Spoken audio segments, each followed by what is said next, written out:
凌晨2点，我正在我的便利店清点货品，忽然，紧闭的玻璃门响起了一阵剧烈的拍击声。我循声望去，看到一个全身赤裸的女人隔着玻璃向我求救。我盯着她足足看了1分钟，满意的舔了舔嘴唇，真好，又有新猎物送上门了。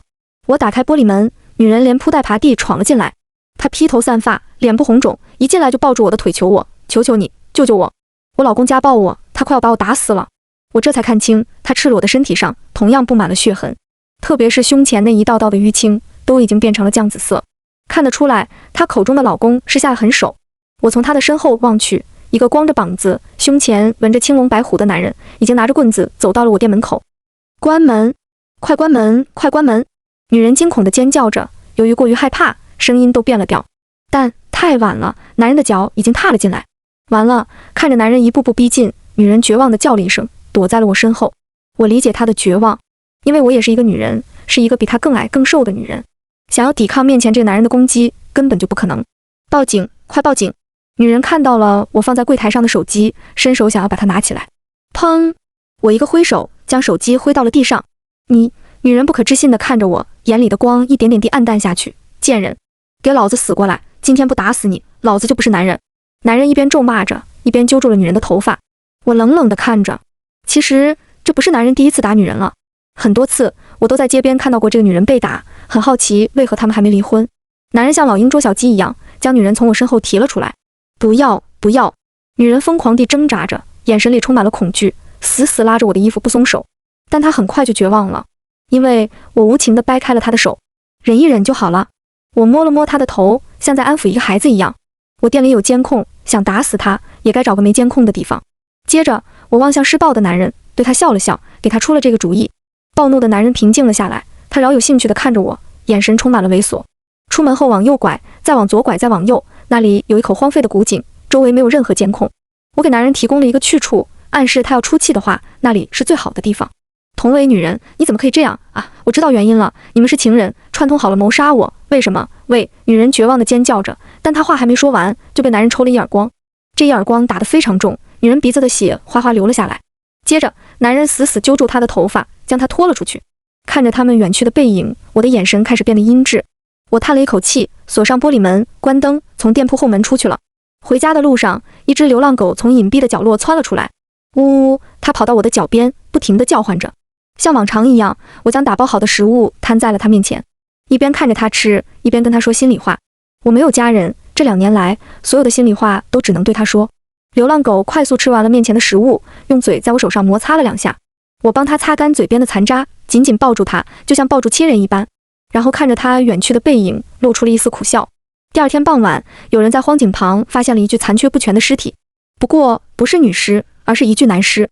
尸体是中刀身亡，胸部被生生割掉了一层皮，整块血淋淋的。尸体的右手被切断，男性器官也消失不见。这个新闻和描述是我在帮顾客结完账后刷新闻刷到的。真可怜，本来想家暴老婆，结果自己落得个这样的下场。我叹了口气，拿出一瓶指甲油，开始涂抹指甲。指甲油是鲜红色，涂在指甲上像极了鲜红的血，我从小就酷爱这个颜色。附近有个男人被杀了，我们看过监控录像，跟上次的案件一样，死者在出事前也曾经进过你的便利店。涂得正起劲时，耳边忽然响起了一个中年男人的声音。我抬头发现2个穿着制服的男人站在柜台边，定定地看着我。为首的是个上了年纪的中年男人，我觉得他有些眼熟，却又一时记不起来。我低下头，没有理会他们，漫不经心地继续涂着手指甲。谭苏苏，我在问你话，请你回答。中年警官提高了音量。谭苏苏，他竟然知道我的名字。是啊，那个男人打自己的老婆，他老婆来店里跟我求救，不过我怕惹祸上身，没有管。警官，难道我不管闲事也有罪吗？我放下手里的指甲油，盯着他们回答道。他们离开后，你去哪了？我这里有2个门，后门离家比较近，我从后门出去回家睡觉了。几点回的家？后门那条街有监控，你们可以调取出来看一下，就知道我一路走回家，再也没出来。这个我们自然会调查，我只是循例问问。那个中年警官一直盯着我，他的眼神很锐利，盯得我很不舒服。大概盯了我足足2分钟后，他们开始掉头往门口走。我原以为我们的会面到这里就此结束了，谁知那个中年警官走到门口时，又突然回头说了一句话：谭苏苏，你还记得13年前的那宗肢解案吗？听到这句话，我怔住了。再抬头，我终于记起了他就是当年办理那宗肢解案的警察陆警官。那个案子曾经轰动一时，被称作肢解家暴案。一个13岁的女孩在一个深夜将经常家暴母亲的继父乱刀砍死，之后又残忍肢解了继父，甚至将继父的头扔去喂了狗。由于她只有13岁，并没有承担刑事责任。那个女孩就是我，谭苏苏。13年过去了，陆警官比以前老了很多，我也成熟了不少。没想到他一眼就认出了我。以前做过的事，不代表现在还会做。身为警察，不该戴着有色眼镜看人。尽管内心已经起了波澜，我还是尽量平静地回答道。陆警官又盯着我看了很久，他的眼神很复杂。我知道他心里在想什么，但无视是我最好的反击方法。直到看到他们远去，我伪装的平静终于破碎了。我环抱着双肩，开始止不住的颤抖。看到有人往我店里走来，我慌忙跑出去，挂上了暂停营业的牌子。我退回到柜台，躲在柜台下面，眼泪大滴大滴的滴落。我真的不想再回忆起过去，那是一段非常不堪的过去。曾经，我也有一个温暖快乐的家，有慈祥的爸爸，温柔善良的妈妈，还有宠爱我的哥哥。可惜，所有的幸福都随着爸爸的去世、妈妈的改嫁而随风飘散。一开始，继父对我们还不错，但是不到1个月，他就原形毕露了。他喜欢酗酒和装逼，还经常带狐朋狗友来家里聚会。只要我妈做的有一点不妥，或是多啰嗦了一句，他就觉得我妈下了他面子。我永远记得那晚，他朋友走后，他不满我妈的表现，把我妈拖进卧室暴打。开门，快开门！我在门外大力拍着门，但我拍得越大力，叫得越大声，继父就打得越狠。我找不到手机，跑出去跟邻居们求救，但是没有一个人肯打开门。我返回到卧室门口，拍得手都肿了，才终于把门敲开了。可是我的妈妈已经被继父打得遍体鳞伤，她眼角红肿，脸上全是血，一边哭一边痛得惨叫。坏人，你打妈妈，坏人！我拿起一个衣架冲到继父面前，但继父一把抢过衣架，一个耳光就把我抽倒在地。衣架一下一下地抽在了我身上。这一幕被刚刚下晚自习回来的哥哥看见，他跑上去夺衣架，跟继父对打了起来。可是瘦小的哥哥根本就不是继父的对手，很快也被打得趴倒在地。最后，哥哥终于找到手机报了警。见到警察的继父就跟龟孙子一样承认了错误，说自己是酒后犯事，一定改。而我妈也哭着替他求情，说他只是一时冲动。警察无法，只好让继父写了份保证书后走了。可狗怎要改得吃屎呢？那之后，继父变本加厉地折磨我们，我妈却不敢离婚。她说自己没钱，我们吃喝读书都靠继父，只能忍下去。直到有一天，哥哥再也没回来。有人在枯井里发现了一只断手，经化验，手是哥哥的。我怀疑哥哥已经死于继父之手了。在哥哥失踪后的半个月，在我妈再次被打得死去活来的一个夜晚，继父的人头被人在垃圾堆旁发现，已经被狗啃得残缺不全。警察上门来搜索，又在家里发现了继父的其他残肢，而我平静地承认了一切罪行。那次之后，我妈长期生活在恐惧中，不久病逝。而我在好心人的资助和半工半读下，顺利读完了大学。之后存钱开了这家便利店。不过我心里有创伤，每次看到男人打女人，我就恨得牙痒痒。谭苏苏，昨晚荒井旁又发现了一具男尸。这天我刚刷到一则男尸的新闻，陆警官又上了门。我愣了一下，手上的指甲油全涂在了指腹上。我定了定神，是吗？我也是刚刚看新闻看到，但与我何干？这已经是第3宗了，3宗的作案手法都一样，被害人都是被人砍断右臂和男性器官。我想我了解凶手的心理。什么心理？因为被害人生前都是用右手拿棍子殴打妻子，凶手砍去他的右臂是代表惩罚，而切掉他的男性器官是讽刺他不配做男人。看来这个凶手要是放在古代的话，可以称之为侠客了。不过陆警官为何要跟我探讨这些呢？我看着陆警官，一脸的无所畏惧。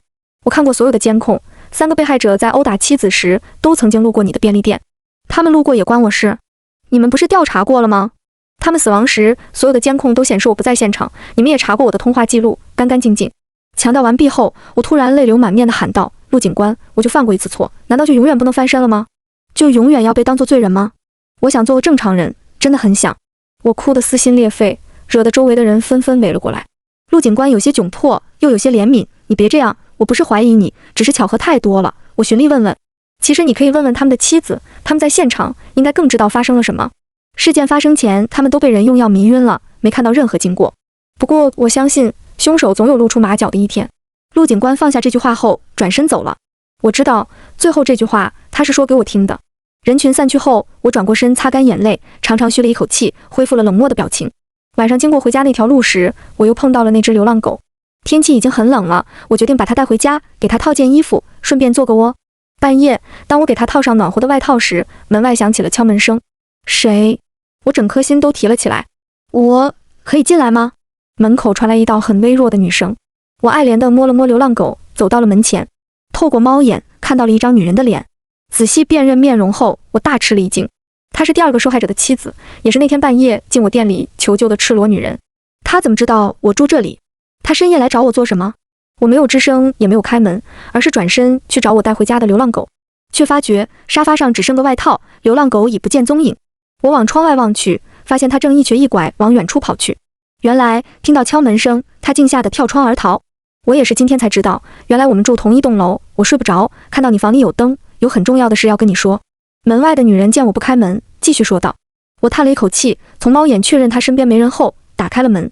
只是门开的瞬间，我扫到了她眼里一闪而过的惊慌。进来坐吧。我指了指沙发，给她倒了一杯水。她接过了杯子，手却在颤抖。这种颤抖不像是冷的发抖，而像是害怕的发抖。我冷冷地盯着她，不知道她葫芦里到底卖的什么药。我知道那天你是为了帮我，才让她把我带到荒井那边。她抿了一口水，声音微颤地说道。只是她说的时候一直低头看着水杯，没有抬头看我一眼。我觉得有点不对劲，她好像在故意套我的话。我怎么会帮你？我最瞧不起你这种女人了。我否定了她的说法。哦，她终于抬起了头，疑惑地看向我，但对上我的眼睛时，又慌乱地移开了目光。你知道最可悲的女人是什么吗？就是你这种宁可被男人打死，也不敢离开男人存活的女人。你们就像寄生虫一样，只敢依附在男人身上，即使被男人狠狠揉捏，也不敢动弹半步。你敢说你那次是第一次被他打吗？听完我说的话，女人愣住了，她的眼里噙满了泪水，许久后才说出了一句话，但他毕竟是我老公，他死了，我也什么都没了。我嗤笑了一声，果然，有些女人就是宁可被打死都不想独立。这种女人救了又有何用？我看我还是先走了，不影响你休息了。女人显得拘束不安，站起来想跟我道别，人却没有动。请自便。我指了指门口，随后去了洗手间。等我再出来时，女人已经走了。我看向沙发，忽然发觉少了一样东西。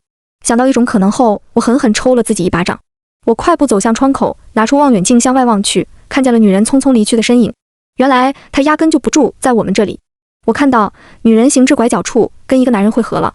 她将手上的东西交给了对方。看清那个东西后，我的心跌到了谷底。完了，一连几天我都没有再见到那只流浪狗。天气再寒，也比不过我内心的寒冷。它到底去哪了？它冷吗？它能吃饱吗？它还安全吗？我心急如焚，很想贴张寻狗启事，却感到无能为力，因为我根本形容不出它的模样，也画不出它的样子，也不可能有人能认得出。天气越来越冷了，便利店里一个光顾的客人都没有。我坐在柜台前，想着一些事情，泪水也跟着喷涌而出。谭苏苏，关于这件外套，我们想请你协助调查。我耳边又响起了陆警官的声音。我没有感到惊讶，也没有抬头。自从看见那个女人从我家里拿走外套，并把它交给陆警官后，我就知道会有这一天。谭苏苏，我们在这件外套上提取到了属于你哥哥的纤维，他没死，对吗？审讯室里，陆警官将暖气开大了一些，但我还是觉得很冷。他真的没死吗？如果你们见到他，告诉他我很想他。我双手搂住肩，悠悠地说道。我相信你们已经见过面了，他在哪？那几宗命案是不是跟他有关？他在哪？我不知道他在哪，你们没抓到他吗？我们如果抓到他，就不会来问你了。我不知道他在哪，我也在找他，我很想他。你们找到他，请别伤害他，他已经很惨了。说到这里，我忍不住痛哭了起来。哎，陆警官轻叹了一声，给我递了张纸，又倒了杯水。我们必须要找到他，不然会有更多的受害者。你能给我们提供一些信息吗？比如你们是怎么见面，怎么沟通的？怎么沟通？我擦干了眼泪，疑惑地看着陆警官。片刻后，我自嘲地笑了。陆警官，你的意思是我是主谋，指使我哥哥去杀那些家暴的男人？谭苏苏，我们只想知道你跟你哥哥平时是怎么见面和交流的。我低下了头，不想再回答任何问题。我们在3个死者身上都找到了属于你哥哥的细微纤维，跟那件外套上面的一致。外套是在你家里拿到的，证明你们近期有接触，这点你抵赖不了。我死死地捏紧拳头，指甲深深陷进了肉里。虽然早已知道了答案，但再次听到陆警官重复这个外套的事情时，我还是气得厉害。那个女人那晚来我家，分明就是做探子，我太大意了。有些女人真的无可救药。看到从我这里实在问不出什么，陆警官让我回了家。我一个人漫无目的的在街上闲逛着，我期待能碰到哥哥，却又害怕碰到他，因为我知道我身后跟着便衣警察，他们也一定在寻找哥哥的踪迹。当我走过一个巷子时，听到里面传来了一阵呜咽声，我不由自主地停住了脚步。救命！我终于听清了，是个女人在求救的声音。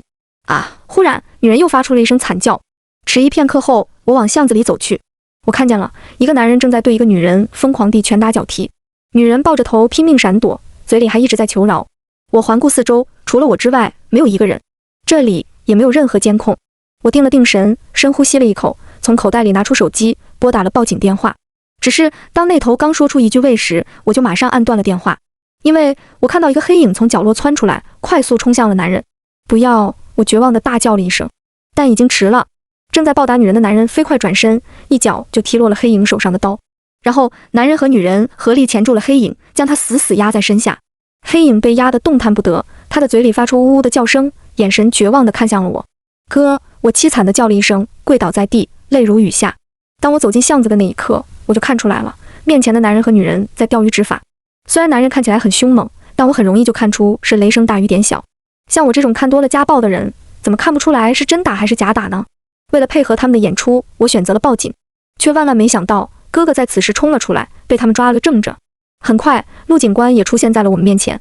不过，当他们几个看清被压在地上的身影时，都大吃了一惊，因为被压在身下的哪里是人，分明就像是一只脏兮兮的流浪狗。如果不是因为他曾站起来掏过刀，谁都不会相信他竟会是人装扮的。是的，这身狗皮之下的躯壳，就是我最亲爱的哥哥。狗头套和这身皮毛都是我亲手做给他的。没有人会知道为什么他会习惯用四肢走路，更没有人会知道为什么他会情愿做一只狗。陆警官他们除掉了哥哥的扮狗装备，在这过程中，哥哥一直在挣扎，嘴里发出呜咽的声音。他虽然瘦弱，但是力气却很大，使得陆警官他们用了很大的蛮力。别伤他，别伤了他！我心疼地看着哥哥，却无能为力。装备去除后，露出了哥哥消瘦的脸和身躯。陆警官他们试图将哥哥拉起来，双腿行走，却还是失败了。哥哥只愿意趴在地上，并且一直在那里尖叫，直到我靠近他，他才平静下来。我想跟哥哥说几句话。我看着陆警官，他点了点头，我看到了他眼里露出的怜悯之情。哥，别流浪了，我们回家好吗？我轻轻抚摸着哥哥的头，泪水喷涌而出。哥哥又呜呜叫了2声，抬起了仅剩的那只手掌，轻轻擦拭着我脸上的泪水。他的那只手曾沾染过3个恶男的血，但对我来说，却是这世上最温暖的手。我们检查了，你哥的精神有严重的问题，已经送去医院治疗了，但还有很多细节，我们需要跟你了解清楚。再次来到这个冰冷的审讯室时，我的心已不再冰冷。去医院治疗是哥哥最好的归宿。曾几何时，我多次想带他去医院治疗，但都被他逃脱了。我们又重新看了之前的监控，发现3个受害者遇害前，你都跟你哥哥扮演的流浪狗接触过。也就是说，你有意识地把你的见闻传达给你哥哥，示意你哥哥去行凶。我没有，我斩钉截铁地否认了。我真的很讨厌家暴的男人，他们越没本事，就越喜欢打女人，把欺负女人当作彰显他们雄风的资本。所以你就见一个杀一个。怎么可能？我是一个读书人，怎么会做这种犯法的事呢？哥哥是我唯一的家人，我只是把我心中的愤恨和不满跟家人倾诉，难道倾诉也有错吗？倾诉没有错，但是引导对方去行凶就有错。我哥是一个精神病患者，他做什么都不受人控制，我又可以如何引导？我据理力争，空气在一瞬间凝结。陆警官，你想不想知道我哥为何宁愿做狗也不愿做人吗？陆警官眼帘稍垂，对着我点了点头，示意我说下去。13岁那年，也是我哥失踪的那个夜晚，我一边讲，思绪一边回到了那个让我惊恐万分的夜晚。那天半夜，我是被一阵放浪的嘲笑声惊醒的。我打开了卧室门，却见妈妈站在门口，飞快把我推了进去。发生什么事了？我一边揉着眼睛，一边不解地问妈妈。没事，你明天还要上学，早点睡觉。妈妈的神情有些惊慌，但她越是不让我出去，我就越是想看个究竟。我推开了妈妈，脚刚跨出卧室门，就听到了一阵狗叫声。它不像是真正的狗叫，而像是人学的狗叫，声音是从妈妈的卧室传出来的。我走过去，猛地一下推开了门，看到了让我难以承受的一幕，喝得满脸通红的继父正拿着一根棍子指着哥哥，而哥哥则像狗一样趴在地上，臀部还夹了个尾巴，在那汪汪叫着。哥，你做什么？我不敢相信，眼前的哥哥就是我心目中那英雄一般的哥哥。此刻的他眼里暗淡无光，充满着畏缩和恐惧。苏苏，去睡觉。走！妈妈从后面走了过来，看到继父投射过来的目光，慌着想把我拉出去。他对哥哥这样你都不管？哥哥是你亲儿子，你怎么忍心让别人这样对他？我觉得心都碎了，哭得不能自已。你闭嘴！我们玩得正高兴呢，只要他哄得我开心，你妈就能免皮肉之苦了，哈哈哈！继父这个魔鬼放肆的笑着，顺便拿着棍子捅了捅哥哥的尾巴。变态！我歇斯底里的叫着。继父一个棍子挥了过来，正中我的头，把我的头砸得嗡嗡直响。看到此景，哥哥终于抬起了头。我以为他会为我出气，却没想到他竟四肢着地走过来，用头大力将我和妈妈拱出了门外。门关上了，里面传出久久不绝的狗叫声。我感到整个世界都崩塌了。我恨恨地看向妈妈，她羞愧地扭过了头。我从没想到，她竟为了自己免受皮肉之苦，将哥哥献祭给了继父，而她也从未想过离开这个变态的男人。我恨她，我恨这种为了依附男人什么都不顾的女人。因为被长期的折磨，你哥哥精神受到了摧残，以至于真正把自己当成了一只狗。是的，那晚之后，我就再也没见过他。那你们是什么时候再见面的？近2年。我有试图带他回家，但他不愿意，只愿意在外流浪。他甚至求我给他做一身狗头狗衣，让他更有安全感。我看他跟狗狗们待在一起很快乐，也就由了他。陆警官点了点头，眼神里有一些忧伤。他之所以要做狗，是因为做狗可以保自己和家人平安，又可以无所顾忌。所以一旦听到有男人家暴，他就以狗的身份去惩治他们。陆警官做了最后的总结，我附和地点了点头。不过我还是想问一句，真的没有故意授意你哥哥去杀害那些施暴者？陆警官看向我，目光如炬。没有。我用坚定的目光回望着陆警官。我说过，我就犯过那一次错，我绝不会让自己再犯。我身边没有其他人可倾诉，我所有快乐悲伤都只能跟哥哥分享。他恨家暴者，他要去惩治他们，与我何干呢？说完后，我和陆警官对视着，对视了整整3分钟。最终，他点了点头，示意我可以走了。跨出警局的大门，阳光投射到我的身上，我感觉获得了新生。接下来，我要去看我那精神失常的哥哥。我相信他在经过治疗后，一定能做一个正常和快乐的人。